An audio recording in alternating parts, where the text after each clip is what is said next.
Silipin natin guys yung dating tulay na tinirahan ni Diwata. Ito yun. Ito yung dating tulay na tinirahan ni Diwata.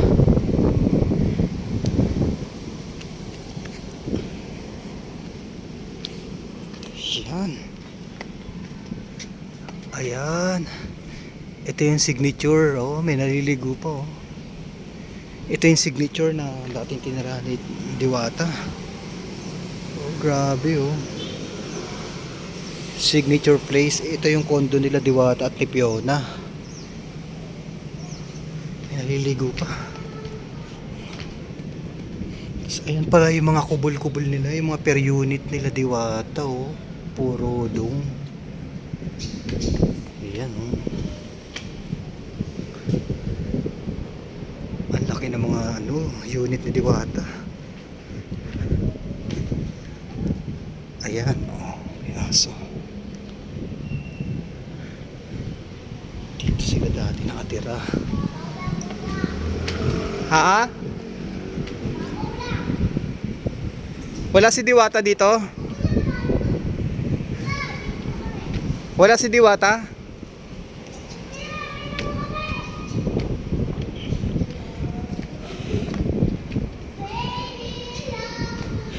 Dito dati nakatira si Diwata sa Fiona.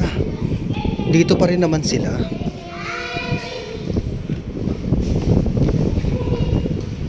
Saan si Diwata? Si Diwata nasaan? Si Diwata nasaan? Diwata saan? Diwata? Saan? Nasaan? Mayaman na si Diwata? Oo. Oo. Si Diwata? Ha? Mayaman na. Huh? Oo, mayaman na. Hindi na siya dito nakatira? Mayaman si Diwata. Pinagtaman ko kuya. Mahirap ba siya dati? Opo. Kunyari di ko alam. Alam mo sa FBS na siya nakatira? Saan na? Sa dulo. Huh? Mayaman na siya. Mayaman na siya. Wala. Hindi niya ako sinama.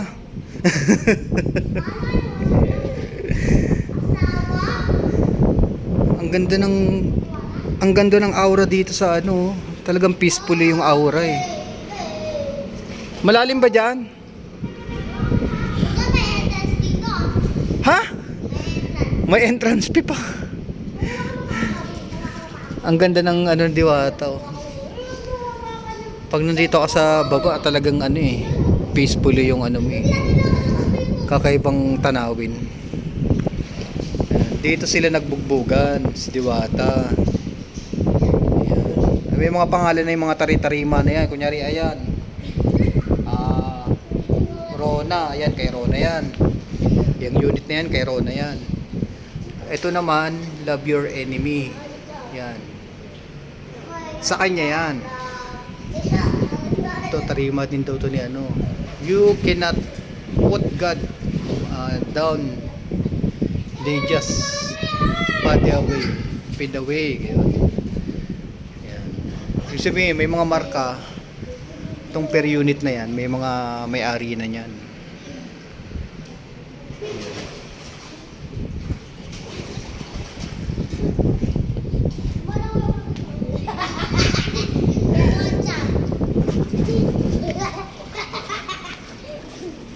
Malalim ba dyan? Malalim?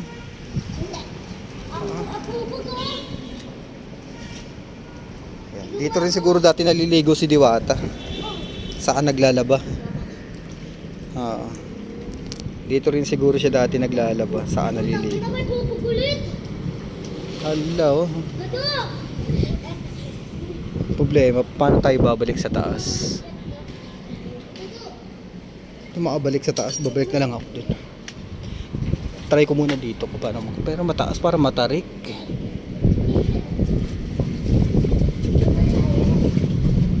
Parang matarik. Doon na lang ulit. Balik na lang uli ako dun sa... Doon ako lalabas. Pero kung kay Diwata yan, mani-mani lang yan. Kaya niyang umakyat panawag dito.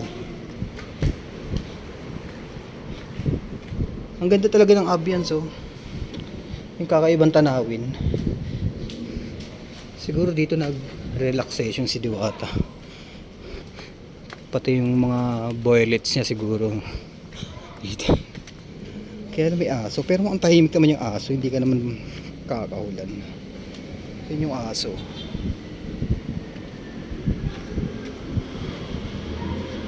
Parang sanay na siya na may naglalakad dito. Buti tahimik lang yung aso. Kala ko lulusubin ako.